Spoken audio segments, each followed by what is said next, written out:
So I've had a few people who have come up to me to tell me about their natural hair and how difficult it is to maintain a natural hair. So each time I try to encourage and give them some tips that have worked for me over the years, it comes across as though I don't understand because I've never been in their shoes. I don't understand how they feel or how they perceive their hair to be.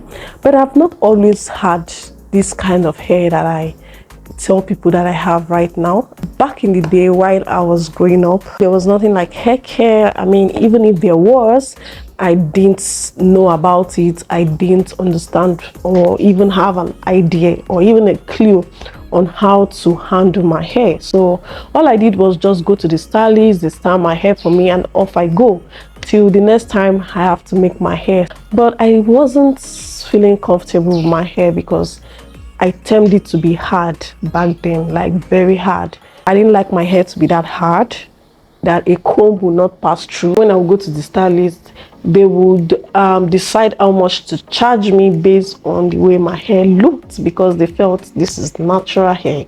It's too hard. It's going to take us a while to make this. So because of all those pressure and all that, I was forced to relax my hair.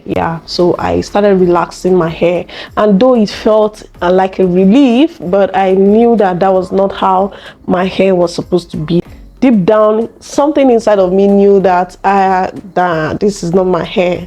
You kind of have that feeling, but just because you want to please people, sometimes they have to do a blow drying, which was always painful. They have to blow dry my hair before they can be able to style my hair. So until 2020, when I decided to, you know what, I'm done, and I did my big chop. So I began to learn and understand the techniques, the things that you have to know about natural hair, and more importantly, as I had to understand my own hair. So that was where I knew that some things that I was using for my hair were not doing me any good.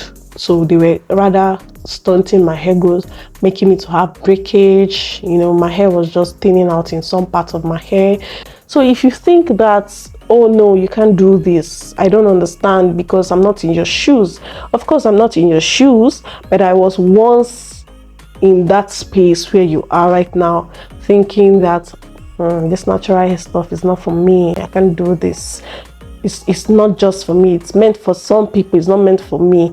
Those people is meant for, their genes are great. Mine is not so great. Girl, there's no amount of genes that can help you to grow out your hair. It doesn't matter. Genetics can decide the color of your hair. Genetics can decide how fine or how dense your hair is, and those natural traits that comes with you being identified with a particular group of people or coming from a particular kind of family. But genetics is not going to come and help you to retain length. Genetics is not going to help you to come and moisturize your hair. Genetics is not going to make you to grow long hair. Regardless of genetics, our hair is meant to grow. Unless this person stops breathing, that's when you say, okay, hair growth has ceased, because every other function in your body has ceased. But as long as you're healthy, not going through any health challenges, your hair is growing. So it's the maintenance culture that a lot of us don't want to even give time for, nurture and care for, that is making it look like some people are growing their hair because of genetics. They have good genetics and others are not. So someone said on Facebook that if we pay more attention to our natural hair growth, the way we pay attention to the makeup we apply on our faces, the time we spend applying makeup trying to look pretty and all that, if we put the same amount of energy into how we care for our natural hair, each and every one of us who have long, beautiful hair. Trust me, that's just the fact. And that post really caught my attention.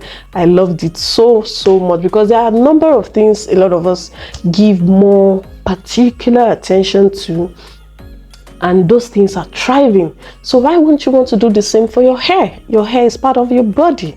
I'm not saying if hair is not a thing for you, definitely don't even bother. But if your hair is a thing for you, rather than complain and say, oh, my hair is not like yours, my hair does not behave the way yours behave, and all those complaints you always get from people, why not begin to prioritize your hair and do the right thing? I shared about someone who has been following me, and she's been really asking a lot about how I care for my hair. I shared tips with her and all that. I didn't tell her to use any particular product or anything. I just share my tips. She follows what I do on YouTube here, and she shared with me a transformation picture of how her hair was and the length she has been able to acquire, and I was so amazed. I was excited because this is somebody that just decided, okay, I want to start taking care of my hair. I want to grow my hair longer than how it is, and she's been able to achieve that by just following simple routines and not complaining that, oh, genetics is what is responsible for my own hair growth and all that. So I feel like it starts with the mind. If your mind is ready to accept, embrace your own texture, and look for ways to nurture it and care for it, and ask God to help you as well, trust me, your hair is going to do amazingly well. So yeah, it's just a story of how I was able to start taking care of my hair, just to encourage someone how they're always thinking that it's impossible, it's not possible and all that. Yeah, so I pray that this inspires you, and if it did, don't forget to give this video a huge thumbs up below, like and share in the comment section as well, your own experiences, your own story, and let's all learn from each other. So till I come your way in my next one, bye for now.